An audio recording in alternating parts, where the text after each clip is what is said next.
So you've been able to apparently communicate with Christ. Yes. How does that work? What kind of communication is that? It's probably the biggest surprise of my life. I mean, how do you explain that even to yourself? I saw him, and when I was in a restaurant, thank God, and I was with somebody. Because if it happened when I was alone, I don't know if I would have shared that or believed it enough to share it. But I did see him. I knew all my life that when I was 40, my life was going to change. I had no idea that that's what it was. And I remember throughout my life when I would do something that I thought was big, whatever it was, I'd say, oh, maybe this is it. Oh, maybe that's it. And then I'd say, oh, but I'm not 40 yet. So it couldn't be that.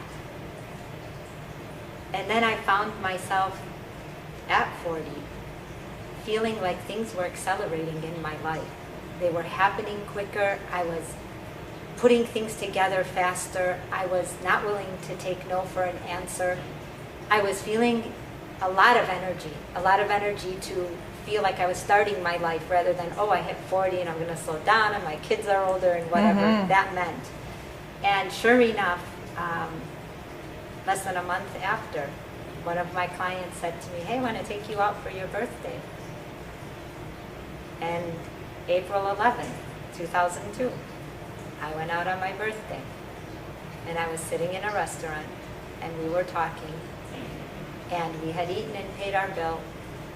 And I was ready to go, and I couldn't miss it, obviously. I'm still talking about it. It happens to me a lot. I hear it a lot. It made me not religious, per se, because I'm Muslim. At first I was like, well, you came to the wrong person because I'm Muslim. And just stayed there staring at me, like, wait until you catch up and then I'll be here. And it was probably the most absolute I ever felt on earth. I think in that moment, I knew. I didn't know the answer to everything, but I knew that there was an answer to everything, and how little the answer actually mattered. The answer was just something for us to shoot for. We came here to grow our souls. And I accepted my soul that night as a growing soul, not as a knowing soul. And there's a big difference, because when you think you know something, that's all you know. You're done with it, you go on. But if you're growing, you realize that everything has depth. There's always more love that you can feel and know. The more you know, the more you will learn. And that every change is a million baby steps, and to trust in the process of life. Nobody came here to be forever. We came here to do some work on our souls. Work to grow our souls and go back. Nobody here is 500 years old. We're trying to push the 100 limit. Maybe 120 now, I don't know. But at the end of the day, we go back home. And we come here to grow. And if we look at our life as the challenges we chose to take on and grow through, the word problem has no room anymore. Problem, just saying that word is a dead end. Because a problem says, you can't fix me. A challenge says, how will you fix me? And then you have to say, well, let me see. Do I do it this way or that way? Should I try this? Oh, I really wanted this. Turned out that wasn't right for me. So that means I got to try this. Oh, now I know why that didn't work out. But to be able to do this with yourself, to be able to trust enough that you have a chance to solve and you have a chance to grow, takes away the worry of not being able to do it to how you will be able to do it. It just transitions your mind to a level that doesn't take away from you and beat you up and set yourself up to fail and then call yourself names in your own head. Why you couldn't do this and why you didn't do that, and it was never meant for you and everybody else. And I'm thinking, who is everybody else? We're all a bunch of each other. Seeing Christ didn't make me more special. And I always want to say that because before I saw him, I literally did not feel as good as others. And that day started me feeling like everybody else. There can't be a better than anybody because we all came here with a purpose. No one came here without one, otherwise you would not have been here. I don't care who you are, and I don't care what you're doing. You have a purpose. And when we ignore our talent, and we ignore our purpose, and we feel far away, that's depression, because we are depressing our talent. And when we follow what we feel, and we follow what we do, and we treasure the gifts we have, all of a sudden you look out your door and life feels that way too. And yes, I have my moments, we all have our moments, but they don't fall as far. I know that I'm going to get up. I know that, wow, I feel this way today, let me pull back. Mm-hmm. Let me keep my sweats on, go shopping invisibly, I'm fine. Let me cook, let me just sit with my kids. Now I just know. I know enough not to push it and then force something else to happen because already I'm not present. And that's just trusting that life will not let me down.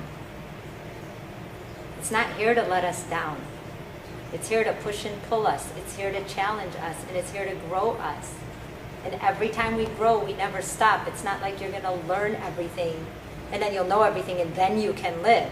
It's not separate, and we separate it. It's living every day and letting yourself grow and finding out, now I want to do this, and now I want to do that. And then letting yourself start by doing it.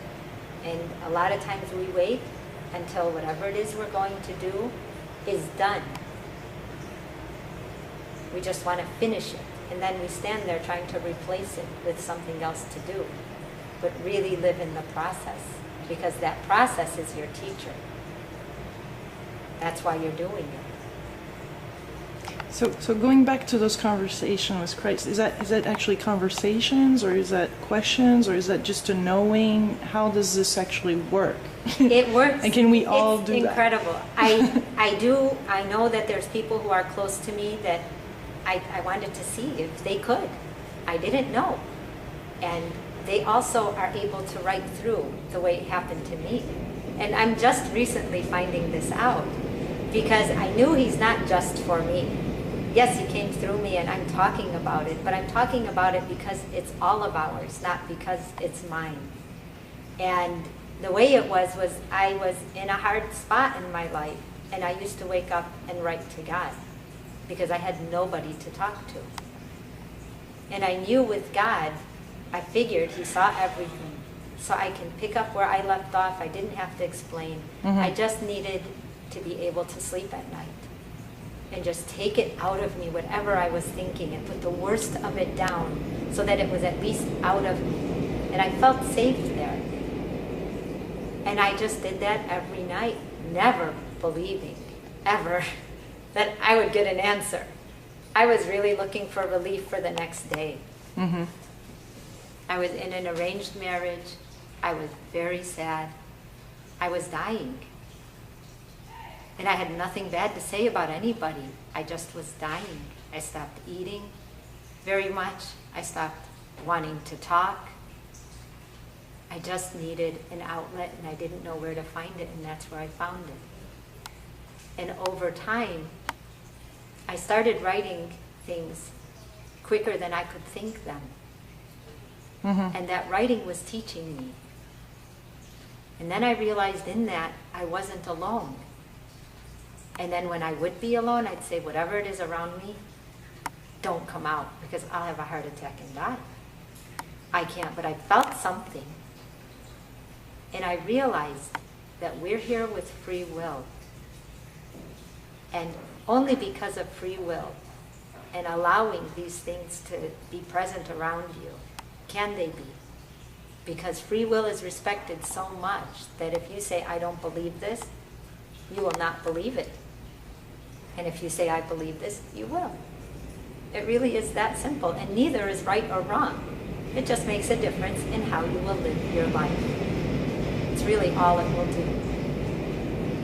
And over time, that feeling started accelerating, where I felt around me. Granted, I was very surprised, Christ. Very surprised. I couldn't even now I think of it, because I had no concept of Christ at the time.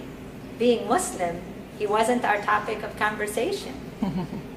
And even when he said Christ, if he said Jesus, I would have said, yeah, I get it, I know who you are. But Christ, it took me a minute, because that wasn't how I even identified him. But I also realized that being religious or not didn't matter to him to me, because I wasn't. But it sure made me realize that there is a higher being, there is God, there is bigger than us. And knowing that really put life into perspective, because I felt a part of life instead of my life, my day, my things, whatever mine meant. That vanished. What I wanted for me, I wanted for everybody.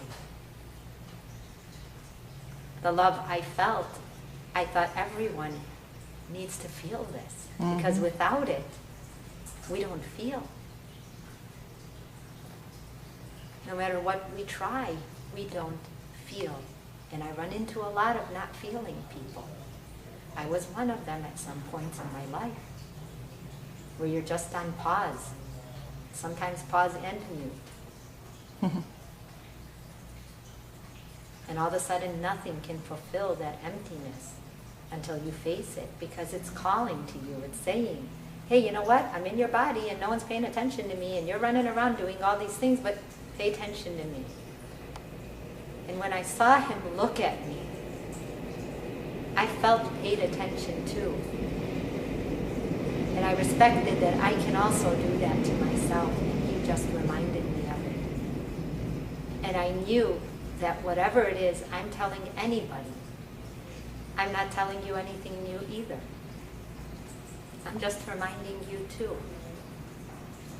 And that's what we are for each other, is reminders. And everything that was written through me just retold our story, our original story, why we're here, and all the stuff that we put on top of it, to the point where we couldn't see that anymore.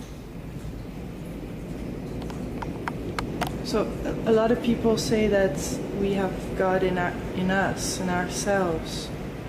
So was it actually, I mean, how do you see that? Because you saw him on the outside. You're talking of something outside of you. Yet it's coming from your own projections and your heart and your soul. The way I saw him was like in my head with the light in front of me. And it was like white on white. It was like right there, and I could see through it the person that was sitting with me. The way I looked at us about God was, I felt like, if you could imagine, the only way I could describe it is that we're just raindrops of God. That nobody is left behind. That we are not alone, even when we think we are. Again, a decision we make. And that Christ comes with a lot of baggage when you say his name, but really he's only love. He's funny in really tough situations where I would stand somewhere and think I was just going to start crying because of what was going on around me, and he would say something that would lift the moment. And I realized every moment can be lifted. And when I was in that position, he just basically said to me, run, don't walk away. And I never thought I could. I thought I have to face everything. And he basically said, everything isn't yours to face. You wouldn't have time to do anything else. That people's behavior isn't specific to you. It's who they are. And if you accept their behavior, then they have an outlet for what they need to do. And if you don't, and you just move on, that person will literally find someone else to do that with. Because it's their outlet. They're going to create the situation and the drama that they need around it to play out whatever it is they need to do. And he said, when you see that or you feel uncomfortable, again, going back to trusting the love in us, the instinct in us, to run, don't walk away. And the freedom I felt when he said that, at first it sounded funny, like run, don't walk away, I thought like with sneakers. But truly, to be able to walk away from something that isn't right, and you know it, is just as powerful as knowing what you want and following it. And then I found myself at 40 feeling like things were accelerating in my life. They were happening quicker. I was putting things together faster. I was not willing to take no for an answer. I was feeling a lot of energy to feel like I was starting my life rather than, oh, I hit 40 and I'm going to slow down and my kids are older and whatever that meant. And sure enough, less than a month after, one of my clients, because I'm Muslim, at first I was like, well, you came to the wrong person because I'm Muslim. And just stayed there staring at me, like, wait until you catch up and then I'll be here. And it was probably the most absolute I ever felt on earth. I think in that moment, I knew. I didn't know the answer to everything. So you've been able to apparently communicate with Christ. Yes. How does that work? What kind of communication is that?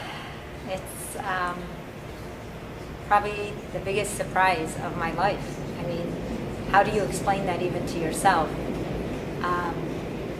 I saw him, and when I was in a restaurant, thank God, and I was with somebody. Because if it happened when I was alone, I don't know if he said to me, hey, I want to take you out for your birthday. And April 11th, 2002, I went out on my birthday. And I was sitting in a restaurant, and we were talking, and we had eaten and paid our bill, and I was ready to go, and I couldn't miss it, obviously. I'm still talking about it.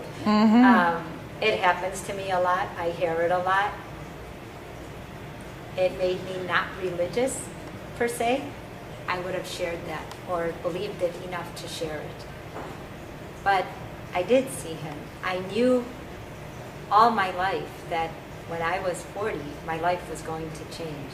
I had no idea that that's what it was. And I remember throughout my life when I would do something that I thought was big, whatever it was, I'd say, oh, maybe this is it. Oh, maybe that's it. And then I'd say, oh, but I'm not 40 yet. So it couldn't be that.